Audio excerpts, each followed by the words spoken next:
না বলে হুজুর সাল্লাল্লাহু আলাইহি ওয়াসাল্লামকে আরজ করলে হুজুর খুতবার সময় দাঁড়িয়ে দোয়া করেছিলেন, হাত নামাবার পূর্বেই বৃষ্টি নাজিল হয়েছে। সে বৃষ্টি একাধারে 7 দিন ছিল।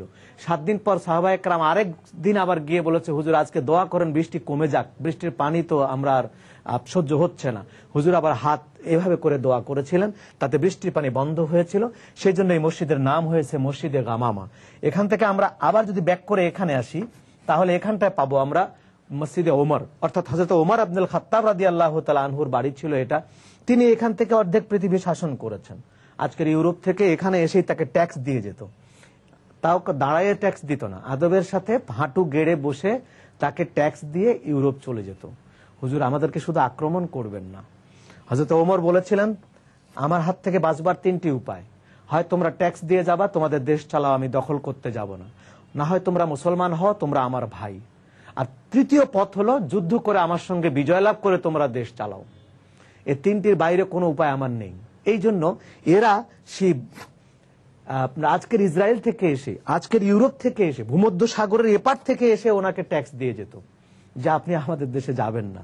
এই তো ছিল মুসলমানের শৌর্য, বীর্য, শক্তি, সামর্থ্য, সাহস, ঐশ্বর্য, সবকিছু ছিল এই। আমরা তা ভুলতে বসছি, ভুলা ঠিক হবে না। এটা পুনর্জীবিত আবার হতে পারে আমাদের স্বচ্ছতা থাকলে, আমাদের আন্তরিকতা থাকলে।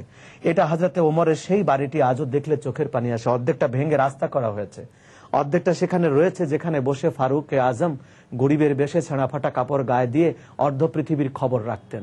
হযরতে ওমরকে দেখে মানুষ তো দূরের কথা, শয়তানও ভয় পেত। হযরতে ওমরকে হত্যা করার জন্য ইহুদি পাঠিয়ে দেওয়া হয়েছে। হযরতে ওমরের তলোয়ার উঠাইছে, ঘুমন্ত ওমর বা গাছের নিচে শুয়ে আছেন, বাড়িতেও না, কিন্তু সে তলোয়ারকে ঠেকালো বাঘ।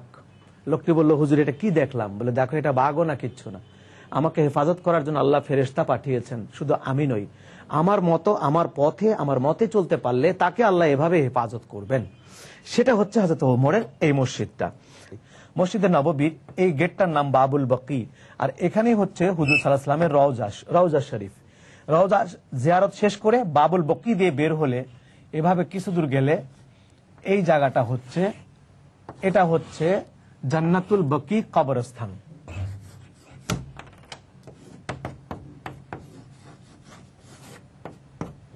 জান্নাতুল বাকি কবরস্থান হচ্ছে এটা। এই জান্নাতুল বাকি কবরস্থানে আমরা আরেকটু ভেতরের দিকে একটু দেখি। জান্নাতুল বাকি কবরস্থান যদি হয় এটা, কবরস্থান দিয়ে ঢুকে একটু ডান দিকে এই জায়গায় হযরত ফাতেমাতুজ জাহরা রাদিয়াল্লাহু তাআলা আনহার কবর।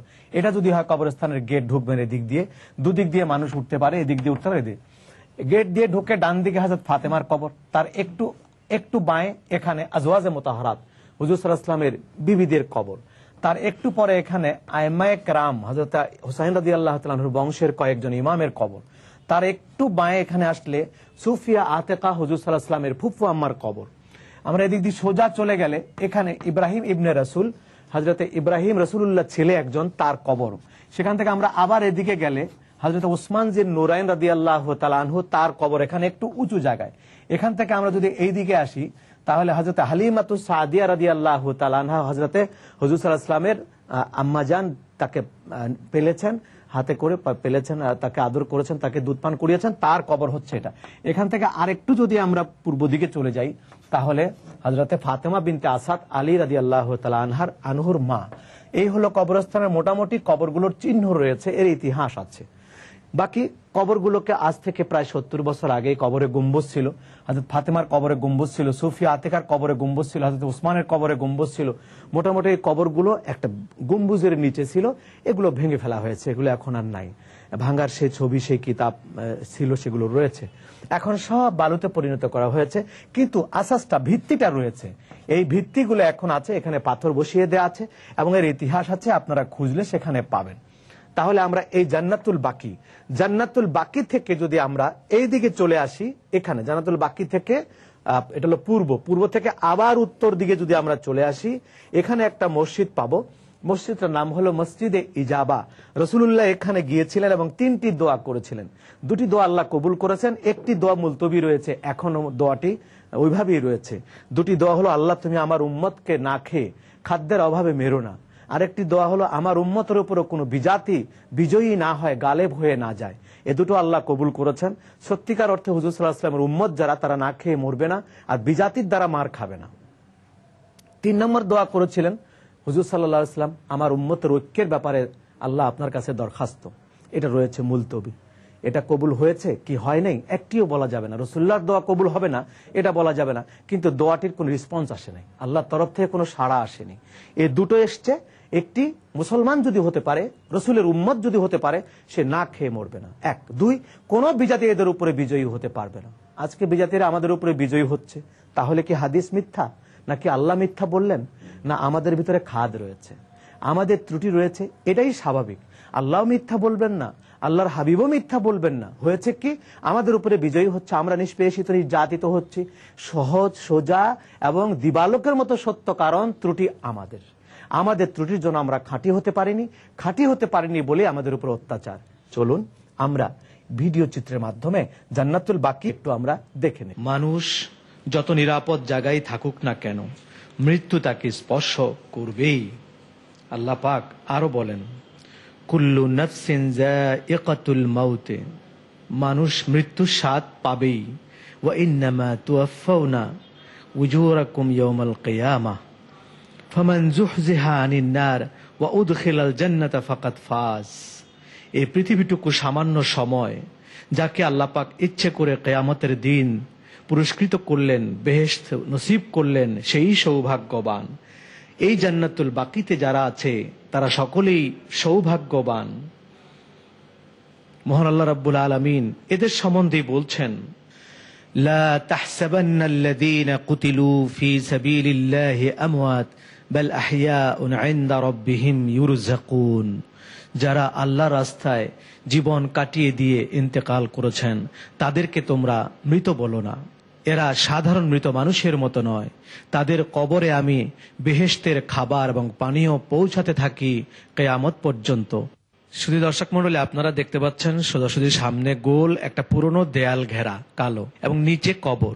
এটাই হচ্ছে সৈয়দাতুন নিসা হযরতে ফাতেমাতুজ জাহরা রাদিয়াল্লাহু তাআলা আনহার কবর। হুজুর সাল্লাল্লাহু আলাইহি সাল্লামের ইন্তেকালের পর এখানে বসেই হযরত ফাতেমা কেঁদেছিলেন 6 মাস 18 দিন শুধু বাবার জন্য। হুজুর আলাইহিস সালাতু ওয়াস সালাম তাকে বলে গিয়েছিলেন, বেটি, পৃথিবী থেকে আমি চলে যাবার পর সর্বপ্রথম আমার সাথেই তোমার দেখা হবে। এই কবরটি হচ্ছে হুজুর সাল্লাল্লাহু আলাইহি সাল্লামের ফুপু 2 জন, হযরতে সুফিয়া, হযরতে আতেকা। সুফিয়া এবং আতেকা হুজুরের আপন ফুপু, তাদের 2 জনের কবর হচ্ছে এই কবরটি। এর পাশে আপনারা দেখতে পাচ্ছেন আরো কয়েকটি দাঁড়ানো পাথর পুরনো একটু দেওয়ালের ভেতরে। এটাই হচ্ছে হযরতে ইমাম মালিক, ইমাম জাফর সাদেক, কারি নাফে, ইমাম বাকের, তাঁদের কবর। সুধী মণ্ডলী, 7 দিন ব্যাপী হজ প্রশিক্ষণমূলক অনুষ্ঠান তালবিয়া দেখে আপনার হৃদয় কি একবার নাড়া দিচ্ছে না? এই জায়গাগুলো একবার দেখে আসি, রাসূল পাক সাল্লাল্লাহু আলাইহি ওয়াসাল্লামের সাথে একবার দিদার করে আসি, দেখা করে আসি তার রওজা শরীফে। মন কি চাচ্ছে না আল্লাহ তাআলার ঘর ধরে একটু জীবনের অপরাধের জন্য, ক্ষমার জন্য একটু কেঁদে আসি? আসলে সকলেরই মন চায়, সাধ্য সবারই আছে, সাধ্য কজনার। দোয়া করুন, আমরাও দোয়া করি আল্লাহ যেন আমাদের সকলেরই নসিব করেন। পাশাপাশি ওই সাবধানটি আমি আবার আপনাদেরকে করে দেই, দেশে অনেক কাফেলা গজিয়েছে, যারা হজ জানে তারাও, যারা জানে না তারাও। এটাকে ফুলি কমার্শিয়াল বেসিসে এরা নিয়ে নিয়েছে। এদের সাথে আপনারা হজ করবেন না। নির্ভরযোগ্য আলেম, নির্ভরযোগ্য পীর, নির্ভরযোগ্য ইমাম, নির্ভরযোগ্য প্রতিষ্ঠান, নির্ভরযোগ্য ব্যক্তি, যাদের ব্যক্তিত্ব আছে, যাদের সততা আছে, স্বচ্ছতা আছে, পরিচয় আছে, তাদেরই সাথে আপনারা গিয়ে হজ করবেন। এবং এইসব জিয়ারতের জায়গা আপনারা তাদেরকে বলে দেখে নেবেন। যেখানে সেখানে ঢুকে, যেখানে সেখানে টাকা দিয়ে একটু কম টাকায় যাওয়া যায়, এই লোভে নিজেরা আর্থিকভাবে ক্ষতিগ্রস্ত হবেন না, ইমানও নষ্ট করবেন না। এই অনুরোধটি রেখেই আপনাদের হজ কবুল হোক। আল্লাহ আপনাদের হজ মাবরুর করুন, হজ্জাম মাবরুরা সাইয়াম মাশকুরা নসিব করুন। এই দোয়া করে, আপনাদের দোয়া কামনা করে আপনাদের হজ কবুল হোক, এই ফরিয়াদ আল্লাহর দরবারে রেখে আজকে আপাতত জন্য 7 দিন ব্যাপী হজ প্রশিক্ষণমূলক অনুষ্ঠান এখানেই শেষ করছি। আসসালামু আলাইকুম ওয়া রাহমাতুল্লাহি ওয়া বারাকাতুহু।